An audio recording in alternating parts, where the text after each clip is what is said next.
Bismillahirrahmanirrahim. Elhamdülillahi Rabbil alamin. Ve salatu ve selamu ala Rasulina Muhammedin ve ala alihi ve sahbihi ecma'in.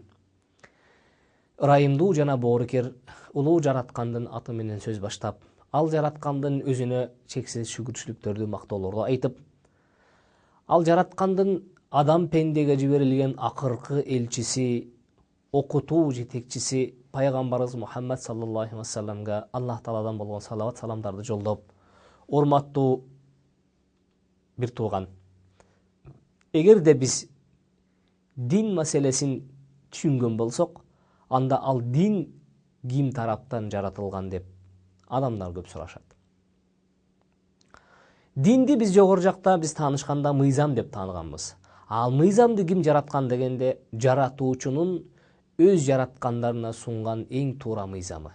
Андыктан диндин да ээси улуу жаратуучу деп таанышыбыз керек. Эмне үчүн дегенде, урматтуу бир тууган, сиз менен биз таанып өткөндөй, улуу мээримдүү боорукер Аллах субхана ва таала инсандарды жаратып, ага кайдыгер болгон эмес эч качан. Инсандарды жаратканда инсандын бул дүйнө жашоосундагы болгон толук кепилдикти мойнуна алып, аларга ылайыктуу болгон жер жаратып, аларга ылайыктуу болгон шартты түзүп, аларга ылайыктуу болгон акылды сунуп, аларга ылайыктуу болгон китеп берип, китеп менен кошо пайгамбар жиберип олтурат. Мунун өзү бизге толук далил, дин бул жаратуучуга гана таандык. Тилекке каршы акыркы мезгилде келип, адамдар дин десе, кайсы бир адамдардын ойлоп тапкан же жекече кызыкчылыктын аркасында уюшулган топтун түшүнүгү катары кабылдап келишет. Өзгөчө биздин социалисттик идеологиядан кийинки же болбосо социалисттик идеология менен сугарылган адамдардын көз карашында бул дин кадимки ошол социалисттик идеологияны тапкан адамдардын пикиринде эле бул жеке адамдардын оюнан чыккан мыйзам катары кабылданып келет. А мен айтат элем, бул таптакыр туура эмес.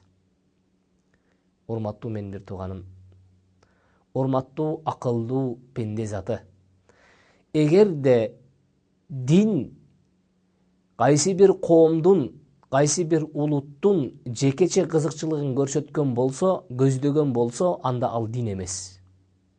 Мен ушул жерден түз айтам. Ал дин эмес. Себеби дегенде, ал чектелүү, өлчөмдүү адамдардын гана кызыкчылыгы менен чектелип калат.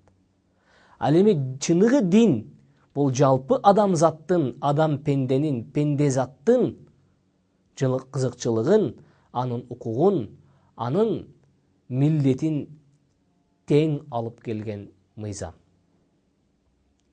Эгерде ал жагынан карай турган болсок, дин бул адамдар үчүн адилеттүүлүктүн таразасы катары келет. Бул нерсени динге кайрылып көргөн киши таба алат. Өзгөчө исламга кайрылып көргөн адам ошол нерсени көрө алат. Андыктан дин ээси жалгыз жаратуучу. Эгерде кимде ким дин тутунам деген болсо, анда ал жаратуучунун гана көрсөтмөсүнө таянган болот. Башка мыйзамдын баарын биз өз колубуз менен жасайбыз.